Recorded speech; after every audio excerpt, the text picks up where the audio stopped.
Good morning, सुप्रभात। आज की क्लास में एक बार फिर से तो आज के क्वेश्चनों में देखते हैं। कुछ पुराने क्वेश्चन पेपरों के से आए हुए क्वेश्चन मैं आपको करवा रहा हूँ, ठीक है। तो क्वेश्चन करते हैं, देखिए किस प्रकार से क्वेश्चन है। एक बस जब चली तो उसमें निश्चित संख्या में कुछ यात्री बैठे हुए थे। जब एक बस थी और बस चलने वाली थी तो उसमें यात्री बैठे हुए थे। पहले स्टॉप पर आधे यात्री बस से उतर गए। पहले स्टॉप पर आधे यात्री उतर गए और 35 यात्री बस में चढ़ गए। आधे उतरे, 35 फिर चढ़ गए। दूसरे स्टॉप पर 1/5 यात्री उतर गए। अगला स्टॉप फिर आया, उसमें 1/5 यात्री उतर गए और 40 फिर चढ़ गए। उसके बाद बस में 80 यात्री थे, कहता है। उसके बाद बस में कुल कितने यात्री थे? 80 यात्री थे और वह बिना रुके गंतव्य स्थल की ओर गई। आरंभ में बस में कितने यात्री थे? तो कह रहा है कि स्टार्टिंग में जब बस चली तो उस समय बस में कितने यात्री होंगे, ये क्वेश्चन कह रहा है। ये हमें फाइंड करना है, ठीक है। तो क्वेश्चन हम इस क्वेश्चन को हम ऑप्शन से सॉल्व कर सकते हैं। किससे कर सकते हैं? जो हमारे पास A B C D 4 option दे रखे हैं, इनमें से कोई एक ऑप्शन क्या होगा? सही होगा। तो हम चेक करते हैं, ठीक है। पहले ऑप्शन में लिखा हुआ है 25। स्टार्टिंग में आरंभ में बस में कितने यात्री बैठे थे? 25 यात्री बैठे थे। लेकिन ये तो कह रहा है कि भाई जब पहला स्टॉप आया वहाँ पर स्टॉप पर आधे यात्री बस से उतर गए। 25 का आधा तो नहीं उतर सकता है, समझ लो नहीं। संख्या या तो 30 हो सकती है या फिर 40-50 हो सकता है, उनका आधा हो सकता है। लेकिन 25 का आधा तो ऐसा नहीं, संभव नहीं है, है ना। तो ये ऑप्शन तो वैसे ही रिजेक्ट कर देता हूँ मैं इसको। इसे तो वैसे ही रिजेक्ट हो गया भाई। ऑप्शन नंबर सेकंड में चलता हूँ। ये कहता है कि सपोज दैट मैं मान लेता हूँ कि पहले बस में 30 यात्री थे। कितने थे? 30 थे। अगर 30 थे तो पहला जब स्टॉप आया, फर्स्ट स्टॉप जब आया हमारा, वहाँ पर क्या हुआ? आधे यात्री उतर गए। इसमें से इसका आधा यात्री उतर गए तो बचे कितने हैं बस में? भाई 15 यात्री क्या हो गए? उतर गए और 15 यात्री बच गए। अब पहले स्टॉप पर आधे यात्री उतर गए और 35 यात्री बस में चढ़ गए और फिर वहाँ पर बैठे कितने? 35 आदमी फिर वहाँ पर बैठ गए। तो 5 5 10 का 0, 3 और 1 4 और 1 5, यानी कितना आ गया? 50 यात्री हो गए। कितने हो गए? 50 यात्री हो गए। फिर बस चलना शुरू कर दिया बस ने। बस जब चली तो कहता है दूसरे स्टॉप पर 1/5 यात्री उतर गए। फिर जब बस चली, अगला स्टॉप जब सेकेंड स्टॉप आया हमारा, सेकेंड स्टॉप पर क्या हुआ? इसका 1/5 यात्री यानी कि 10 यात्री इसमें से क्या हो गए? यानी कि 50 यात्री तो टोटल थे वहाँ पे। 50 में से 10 यात्री क्या हो गए? हमारे उतर गए और बचे कितने हमारे पास? 40 यात्री बच गए। कितने बच गए? 40। और वहाँ पर फिर क्या हुआ पोजीशन? और 40 चढ़े। उसके बाद बस में 80 यात्री थे और 40 फिर चढ़ गए। 40 तो इसमें से अगर 50 में से 1/5 भाग उतर गया तो बचे बस में 10 उतर गए, 40 बचे। 40 फिर बस में क्या हो गए? 40 बस में फिर चढ़ गए हैं। क्या हो गए? 40 फिर बस में चढ़ गए। तो 40 और 40 कितना हो गया? 40 पहले से हो गए, इसमें 40 फिर चढ़ गए तो क्या हो गया? 80 यात्री हैं। और बिना रुके स्थल की और बस में 80 यात्री थे। अब कितने यात्री थे करा? मैच करा ना 80। तो यहाँ पर 80 यात्री थे तो 80 हो गए। तो इसका मतलब ऑप्शन नंबर बी क्या है हमारे पास? सही है। तो ऐसे क्वेश्चन को हम क्या करेंगे? ऑप्शन से सॉल्व कर सकते हैं। 40 और 50 अप्लाई करके भी आप देख सकते हैं, लास्ट में आपका 80 नहीं आएगा। तो उम्मीद करता हूँ ये क्वेश्चन आपको समझ में आया होगा। अब देखिए ये क्वेश्चन में क्या है हमारे पास। एक व्यक्ति अपनी पत्नी से 3 वर्ष बड़ा है और अपने पुत्र से 4 गुना बड़ा है, कहता है। यदि 3 वर्ष बाद पुत्र की आयु 15 वर्ष हो जाएगी तो इस समय पत्नी की आयु कितनी? ये ऑप्शन दे रखे हमारे पास। 3 मेंबर हैं इसमें। एक पिता है, या मैं पिता लिख देता हूँ। देखिए ये मैंने पिता लिख दिया। एक हमारे पास पत्नी है, उनकी पत्नी आ गई यहाँ पर, और एक हो गया पुत्र हो गया, ठीक है। अब ये क्या कह रहा है? ऑप्शन से भी डायरेक्ट आप सॉल्व कर सकते हो। वैसे क्या कर सकते हो? ऑप्शन से देखते हैं।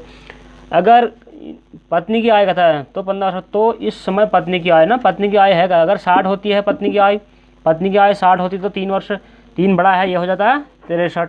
और पुत्र की आय का क्या है? 4 गुना। तो 63 में जाहिर सी बात है 4 का भाग जाता ही नहीं है।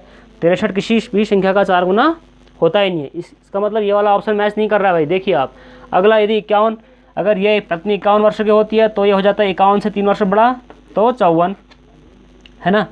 तो कितना हो जाता है? 54। 54 में भी जाहिर सी बात है 4 का भाग नहीं जा सकता, क्योंकि पुत्र की आय का ये 4 गुना हो, है ना। ये नहीं हो पा रहा है। देखिए आप, 4 में भाग नहीं जा रहा है। ये ऑप्शन भी नहीं मैच नहीं कर रहा है।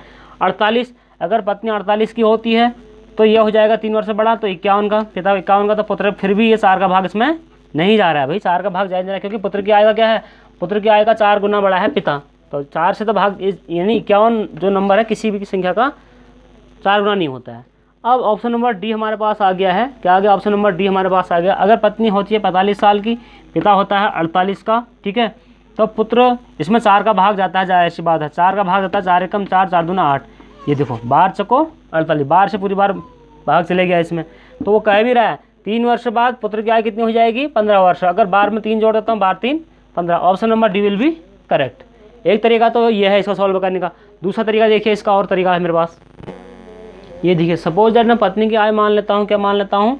एक्स मान लेता हूँ, है ना, क्या मान लेता हूँ? एक्स मान लेता हूँ। और पिता की आयु हो जाएगी एक्स प्लस 3 हो जाएगी। और पुत्र की आयु क्या हो जाएगी? देखो, पुत्र की आयु पिता की आयु क्या है? पिता की आयु जो है पुत्र की आयु का 4 गुना है। ये जो है इसका 4 गुना है। इसका मतलब पुत्र की आयु कितनी हो जाएगी? इसमें 4 का भाग कर देता हूँ, एक्स प्लस 3/4 कर देता हूँ। ये क्या आ गई हमारे पास? पुत्र की आयु आ गई है। क्यों? क्योंकि इसका 4 गुना है ना, पुत्र की आयु का ये कितना है? 4 गुना। अगर 4 से गुणा करता हूँ इसको मैं, 4 से 4 कट जाएगा, एक्स प्लस 3 ही बचेगा, है ना। फिर क्या कहता है? ये 3 वर्ष बाद पुत्र की आयु 15 वर्ष हो जाएगी। 3 वर्ष बाद इसकी आयु, पुत्र की आयु में, तो एक्स प्लस 3 बट्टे ये हमारे पास 4 ऑलरेडी हो गया। 3 वर्ष बाद प्लस 3 करना पड़ेगा, बाद में प्लस करते कभी भी। बराबर कितना आ जाता है इसका? 15 हो जाता है अगर है तो। इसके नीचे 1 मान लेता हूँ, ठीक है। तो ये हो जाएगा कितना? ये हो जाएगा आपका एक्स प्लस 3, तो ऐसे आएगा, एक्स प्लस 3 ऐसे आ जाएगा। 4 का यहाँ गुणा हो जाएगा, 4 तिया 12 यह हो जाएगा, और बट्टे क्या हो जाएगा? 4 हो जाएगा, बराबर ये हो जाएगा 15 हो जाएगा, ठीक है। 15 के नीचे मैं 1 मान लेता हूँ। ऐसे ऐसे क्रॉस मल्टीप्लाई कर देंगे तो ये हो जाएगा कितना? ये हो जाएगा x प्लस 12 3 15 बराबर 15 चको 60 हो जाएगा ये। और x बराबर 60 में से क्या करोगे? 15 घटा दोगे, इधर जाएगा माइनस हो जाएगा, ठीक है। तो कितना आ जाएगा? तो x बराबर क्या आ जाएगा? 45। तो अब हमने 20 में x क्या मान रखा था? हमने x हमने पत्नी की आयु ही तो मान रखा था। तो x बराबर कितना आ गया? 45 वर्ष आ गया। इस तरीके से भी सॉल्व हो सकता है, ठीक है। वैसे अगर ऑप्शन से सॉल्व करेंगे तो हम कम समय में जल्दी सॉल्व कर सकते हैं, ठीक है। अब एक क्वेश्चन हमारे पास ये देखो, रैंक और लाइन से रिलेटेड क्वेश्चन है। 39 विद्यार्थियों की एक कक्षा में सुरेश अशोक से 7 रैंक आगे है भाई। टोटल बच्चे 39 है। यदि अशोक की रैंक अंत से 17वीं हो है तो सुरेश की आरंभ से कौन सी रैंक होगी? अशोक की रैंक अंत से 17वीं है, अशोक की, ठीक है। और सुरेश जो है वो अशोक से 7 रैंक आगे बैठा हुआ है, ठीक है। अब मैंने क्या कर रखा है आपको समझाने के लिए, पहले से नंबरिंग कर दी है मैंने, ठीक है। मैंने एक से लेकर 39 तक काउंटिंग कर दी है, ठीक है। तो अशोक क्या है? अशोक अंत से 17 नंबर पर है। 1 2 3 4 5 6 7 8 9 10 11 12 13 14 15 16 17 हेयर अशोक, यहाँ पर बैठा हुआ है अशोक। कौन बैठा हुआ है? ये अशोक का स्थान है। अब अशोक ये अंत से बैठा हुआ ना, इधर से बैठा हुआ है 17वें स्थान पर, 17 यहाँ पर आया। अब जो हमारे पास दूसरा आदमी कौन है? सुरेश है। सुरेश जो है अशोक से 7 रैंक आगे है। तो 1 2 3 4 5 6 7 ये यहाँ पर बैठा हुआ है सुरेश। कौन बैठा हुआ है? सुरेश बैठा हुआ है। तो क्या कहता है? सुरेश की आरंभ से कौन सी रैंक है? तो आरंभ से यहाँ से काउंटिंग करो तो ये 16वें पर ही आ रहा है। 1 2 3 4 काउंटिंग करो 16वें पर। तो option number A will be correct. A क्या होगा? ऑप्शन सही होगा। अब इसका मैं दूसरा मेथड भी बताता हूँ आपको, है, ठीक है। अब देखिए इसमें हमारे पास टोटल बच्चे कितने हैं? 39 बच्चे हैं। अब अशोक का स्थान अंत से है ना, अंत से कौन सा? 17वां स्थान है। इसमें से 17 माइनस कर दो और जितना आएगा 9 में से 7 घटाओगे और ये आ जाएगा, और ठीक है ये आ गया हमारे पास। अब 22 + 1 करना होता है इसमें हमें, ठीक है। स्थान फाइंड करने के लिए जितना माइनस करेंगे +1 अपनी ओर से करना पड़ेगा इसमें। तो इसका स्थान कौन सा आ गया? अंत से 23वां किसका आ गया? अशोक का स्थान क्या आ गया? 23वां आ गया। क्यों मैंने ये माइनस किया? क्योंकि 17वां स्थान तो कह ही रहा था। ये +1 हमने अपनी ओर से लगाना है, ठीक है। इसकी पोजीशन मिल गई, अशोक 23वां स्थान है अंत से। अब यदि तो सुरेश इससे क्या है? 7 रैंक का आ गया। तो 23 में से क्या करोगे? -7 कर दो तो सुरेश का आ जाएगा 16वां। कितना आ जाएगा? तो सुरेश क्या है? सुरेश जो है उससे 7 रैंक का आ गया तो -7 कर दिया। इसमें प्लस नहीं करेंगे अभी, ठीक है। तो क्या होगा? ये हो गया। Option number A will be correct. दोनों मेथड मैंने आपको बता दिए। यहाँ पर क्वेश्चन में दिया हुआ है, क्या दिया हुआ है? निम्न अक्षरों को इस तरह व्यवस्थित करें कि एक अर्थपूर्ण शब्द बन जाए, उससे उपलब्ध कूट को दिए हुए विकल्पों में से दर्शाएं। तो ये हमारे पास एक उसने कूट दे रखा है, ठीक है। RAHKS लिखा हुआ है। R को 1 से रिप्रेजेंट कर रहा है, A को 2 से, H को 3 से, K को 4 से और S को 5 से रिप्रेजेंट कर रहा है।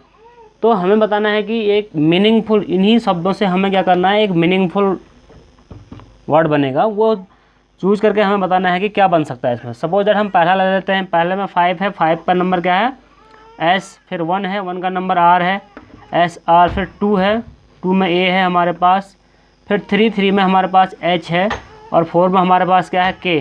तो नहीं बन रहा है, देखो एस आर ए के कोई ऐसा मीनिंगफुल वर्ड मुझे नहीं लग रहा है कि ये बन रहा है। सेकेंड में 5 का एस है एस, 4 में के है, 2 में ए है हमारे पास, 1 में आर है हमारे पास, और 3 में हमारे पास एच है। ये भी मुझे लग रहा है कि ये भी, इसका भी कोई मीनिंग नहीं निकल रहा है ना। अब ऑप्शन नंबर 3 देखिए आप, 5 में एस लिखा हुआ है, 3 में हमारे पास एच है एस एच, 2 में हमारे पास ए है एस एच ए, 1 में हमारे पास आर है, और 4 में हमारे पास क्या है, 4 में यहाँ के दे रखा है।